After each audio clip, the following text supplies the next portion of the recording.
ವಣಸೆ ಗ್ರಾಮ ಪಂಚಾಯತ್ ಎಸ್ಎಲ್ಆರ್ಎಂ ಘಟಕದ ಅಧೀನ ಸಂಸ್ಥೆಯಾದ ಸ್ವಾವಲಂಬನಾ ವೃತ್ತಿ ತರಬೇತಿ ಕೇಂದ್ರವನ್ನು ಕಾನೂನು ಬಾಹಿರವಾಗಿ ತೆರವು ಮಾಡಿರುವುದಕ್ಕೆ ಮಾಜಿ ಶಾಸಕ ಕೆ ಗೋಪಾಲ ಪೂಜಾರಿ ಆಕ್ರೋಶ ವ್ಯಕ್ತಪಡಿಸಿದ್ದು, ಸ್ವಚ್ಛ ಆಡಳಿತ ನೀಡುವುದಾಗಿ ಹೇಳಿದ್ದ ಶಾಸಕರೇ ಕ್ಷೇತ್ರದಲ್ಲಿ ಈಗ ಏನಾಗುತ್ತಿದೆ ಎಂದು ಪ್ರಶ್ನಿಸಿದ್ದಾರೆ.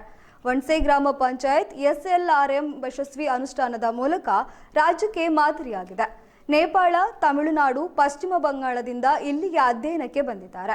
ಇದರ ಅಧೀನಕ್ಕೆ ಒಳಪಟ್ಟು ಮಹಿಳೆಯರಿಗೆ ವೃತ್ತಿ ಮತ್ತು ತರಬೇತಿಗೆ ಅವಕಾಶ ಮಾಡಿಕೊಟ್ಟಿದ್ದ ಸ್ವಾವಲಂಬನಾ ಕೇಂದ್ರವನ್ನು ಕಾನೂನು ಬಾಹಿರವಾಗಿ ತೆರವು ಮಾಡಿ ಇಷ್ಟು ದಿನ ಕಳೆದರೂ ಆ ಮಹಿಳೆಯರನ್ನು ಕರೆದು ಮಾತನಾಡಿಸಿಲ್ಲ. ಪ್ರಕರಣ ಇತ್ಯರ್ಥ ಮಾಡುವ ಕೆಲಸವನ್ನು ಸ್ಥಳೀಯ ಶಾಸಕರು ಇನ್ನೂ ಮಾಡಿಲ್ಲ. ಒಂದು ವೇಳೆ ಮಹಿಳೆಯರಿಗೆ ನ್ಯಾಯ ಒದಗಿಸಿಕೊಡದೇ ಇದ್ದರೆ ಸರಣಿ ಪ್ರತಿಭಟನೆ ಮುಂದುವರಿಯಲಿದೆ ಎಂದಿದ್ದಾರೆ. ಅವ್ರಿಗೆ ಶಬಾಷ್ಕಿರಿ ಕೊಡ್ತಿದ್ದೆ. ಇಂಥ ಮಹಿಳೆಯರನ್ನ ಹೊರಗೆ ಹಾಕುವಂತ ಕೆಲಸವನ್ನ ಮಾಡ್ತಾರೆ. ಅವ್ರು ದೇವಿ ಅಲ್ಲ. ಇದೆಲ್ಲ ಶಿವಕುಮಾರ್ ಶೆಟ್ಟಿಗೆ ಯಾರೇ ಒಬ್ಬ ಶಾಸಕನಿಗೆ ತಪ್ಪು ದಾರಿಗೆ ಹೇಳ್ತಕ್ಕಂಥ ಅವ್ರ ಕಾರ್ಯಕರ್ತರು ಮಾಡ್ತಾರೆ. ಒಬ್ಬಳು ಮಡ್ಕಾರಾಣಿ, ಆ ಮಡ್ಕಾರಾಣಿ ಹಂದಿ ಅಪ್ಪರ ಮಡ್ಕಾಯಿ ಅಪ್ಪರ ಅದೆಲ್ಲ ಶಿವಕುಮಾರ್ ಶೆಟ್ಟಿ ಕಣ್ ತೋಡುತ್ತಾ ಇರುವಂತ ಜನರಿಗೆ ಹೇಳ್ಬೇಕಾಗುತ್ತೆ. ಶಿವಕುಮಾರ್ ಶೆಟ್ಟಿ ಶಾಸಕರು ಹೇಳ್ಬೇಕಾಗುತ್ತೆ.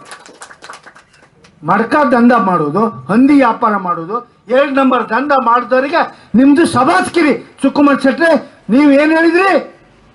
ಸ್ವಚ್ಛ ಆಡಳಿತ, ಯಾವುದೇ ಭ್ರಷ್ಟಾಚಾರ ಇಲ್ಲ, ₹1 ಲಂಚ ಇಲ್ದಿದ್ದ ಮಾಡ್ತೇನೆ ಅಂತ ತಾವು ಏರ್ಪೋರ್ಟ್ ಮಾಡ್ತೇನೆ, ಮೆಡಿಕಲ್ ಕಾಲೇಜ್ ಮಾಡ್ತೇನೆ, ಇಂಜಿನಿಯರ್ ಕಾಲೇಜ್ ಮಾಡ್ತೇನೆ, 5 ಹೊಳೆ ಜೋಡಣೆ ಮಾಡ್ತೇನೆ.